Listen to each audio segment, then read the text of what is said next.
Más adelante, Lomnitz señala: los dos tipos de científicos que describe Feyerabend existen actualmente en todos los países, incluyendo México. Los sistemáticos y metódicos son la mayoría. Suelen ser los más inteligentes, los más leídos y los de mayor reconocimiento público. Los otros, o sea, los creativos, suelen equivocarse más, pero también les debemos los grandes adelantos de la ciencia. Su forma de trabajar es bastante misteriosa, precisamente por eso carecen de sistema. Al hablar de este tema, Lomnitz cita el caso de la bomba atómica alemana y comenta que el grupo de científicos que desarrolló la bomba atómica norteamericana era en su mayoría de refugiados europeos. El proyecto Manhattan fue un esfuerzo científico y técnico sin precedente en la historia. Alemania, hasta entonces la primera potencia en física, no logró hacer otro tanto, es más, ni siquiera lo intentó. Werner Heisenberg, director del proyecto nuclear alemán, y sus colaboradores fueron internados en Inglaterra después del final de la guerra. Allí, el servicio secreto les puso micrófonos escondidos y durante varios meses anotó cada palabra que decían. Al publicarse recientemente estas conversaciones, se supo que Heisenberg había decidido que la bomba no era técnicamente factible. Cuando ocurrió Hiroshima no lo creyó. Pensó que se trataba de un truco propagandístico americano. Lomnitz se refiere a Werner Heisenberg como uno de los físicos más inteligentes y brillantes del siglo. Entre sus logros se contaba el reactor nuclear de Haiger-Loch, que funciona a base de agua pesada, o sea, óxido de deuterio, pero nunca había suficiente agua pesada. Uno de los miembros de su equipo, el barón Weizsäcker, afirmó después que los físicos alemanes pudieron haber producido la bomba atómica, pero no quisieron. Nadie le creyó. Se citó la sorpresa que le produjo la explosión de Hiroshima para afirmar que los cálculos de Heisenberg tenían que estar equivocados. ¿Quién tiene la razón?, se pregunta Lomnitz. Continúo citando a Lomnitz. A principios de la guerra, los alemanes poseían todos los conocimientos básicos necesarios para fabricar la bomba, pero Heisenberg calculó mal. Pensó que pesaría varias toneladas y que no podría transportarse hacia territorio enemigo. Los físicos que trabajaban para los aliados, en cambio, poseían enfoques muy diversos, disfrutaban con las discusiones y la controversia. Ellos también creyeron en un principio que la bomba no era realizable, pero excéntricos creativos tales como Leo Szilard y Rudolf Peyer lo sacaron del error. Albert Einstein nunca se interesó en el problema. En su trabajo como analista de la situación de la ciencia en México y en el mundo, Sina Lomnitz es un crítico agudo de los sistemas de evaluación. En un trabajo publicado con Betty Castaños se señala lo siguiente: la calificación que emite el SNI se basa principalmente en el número de artículos publicados en revistas arbitradas.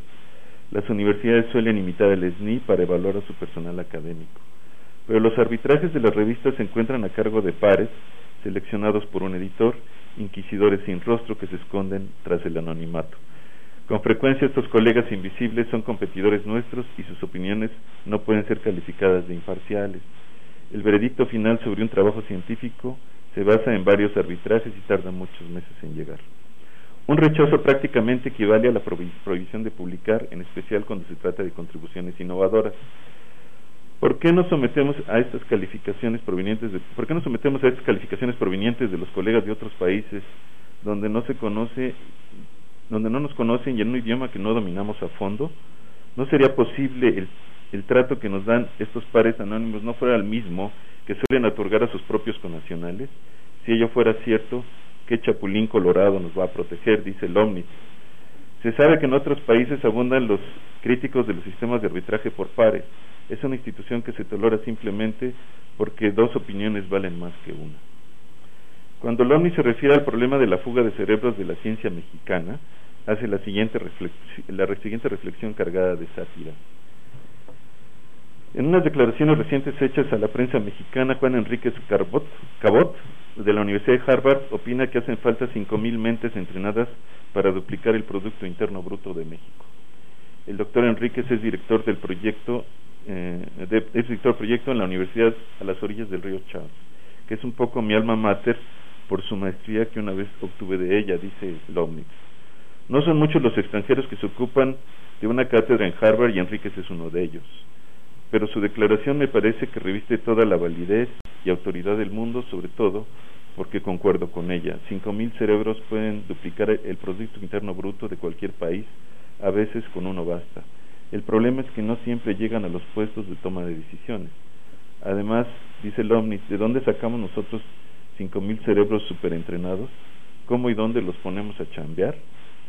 Como dicen los alemanes, si mi abuelita tuviera ruedas y si la pintáramos además de rojo, sería un Ferrari testarrosa. Parece que hubieran pasado 1000 años desde que el gobierno de Fox, dice Lomnitz, decidiera contratar cazadores de talentos para llenar las vacantes de su gabinete. El resultado fue digno de la idea, 5,000 mentadas. Hace más de 30 años presenté una ponencia titulada Oro Negro y Células Grises, dice Lomnitz, en la cual argumentaba que era más urgente para México entrenar sus mentes que ser dueño de su petróleo. Ya se imaginan lo que pasó. Un destacadísimo intelectual de la época me denunció violentamente por decir las mismas cosas que ahora dice Enríquez Cabot. Según parece, yo era un extraño enemigo. Tenía razón, no se vale ser pendejo, dice Lomnitz. La entrevista con Enríquez Cabot se titula Se buscan 5,000 mentes. Falso. Las 5,000 mentes ya están en México. Muchas son de excelente calidad, pero no son utilizadas precisamente por temor a su excelencia. Son un peligro para sus jefes potenciales. Por eso sus dueños andan buscando trabajo, por eso se van a Harvard. Al hablar del petróleo en sus artículos de divulgación, Lomnitz comenta: me pregunto por qué Pemex, la empresa más grande de América Latina, no ha apoyado el desarrollo científico en México. Arabia Saudita tiene su Universidad del Petróleo, como la tiene Irán. He estado en Brasil, dice Lomnitz, enseñando en el posgrado que maneja la empresa Petrobras de la Universidad Federal de Bahía. Imaginen una empresa petrolera federal con maestría propia en una universidad pública. Oh my God, en México eso va contra la autonomía, dice Lomnitz. Por eso, repito, no tendremos desarrollo científico a menos que se coloque la ciencia a nivel constitucional. Brasil no poseía recursos petroleros, pero tenía células grises. Cuando estuve en Bahía, dice Lomnitz, mi carro consumía alcohol de caña. Un puñado de ingenieros patriotas brasileños creó Petrobras. Hoy es un país casi autosuficiente y la gasolina cuesta menos que en México, dice Lomnitz. Tuve 16 alumnos, todos seleccionados por la Petrobras a través de un riguroso concurso nacional. La empresa los había precontratado con una sola condición, la de sacarse una calificación impecable en la maestría. Nunca tuve mejores estudiantes. El ingeniero delegado de la empresa trabajaba de forma mancomunada con el director de la maestría, designado por el rector. No existían roces personales, organizábamos trabajos de campo con los ingenieros de la empresa y nadie me preguntaba de dónde venía ni me impedían el acceso a los datos de exploración. Me hice amigo de varios jefes de exploración en el sector nordeste que vivían en Natal, en unas casitas muy bonitas con vista al mar. Eran jóvenes y muchos tenían doctorado. En conclusión, se encontraron campos petroleros de buen tamaño en varias partes de Brasil. La cuenca submarina de Campos era muy profunda y Petrobras desarrolló tecnología de punta para explorarlas. Brasil fue país líder en plataformas de mar profundo y sus patentes le redituaron al país tanto o más que el petróleo extraído. Sí se puede, ya no me digan que Brasil era una nación más desarrollada que México. Allá la esclavitud se volvió apenas hacia 1880. Bahía, hoy tercera ciudad del Brasil, era un idílico y soñoliento paraíso tropical con 40 kilómetros de preciosas playas. Pero la universidad era un activo centro de desarrollo intelectual, en parte gracias al apoyo de Petrobras. Existía una literatura local con estrellas como Jorge Amado, una música original y una cultura propia, de hondas raíces barrocas y africanas.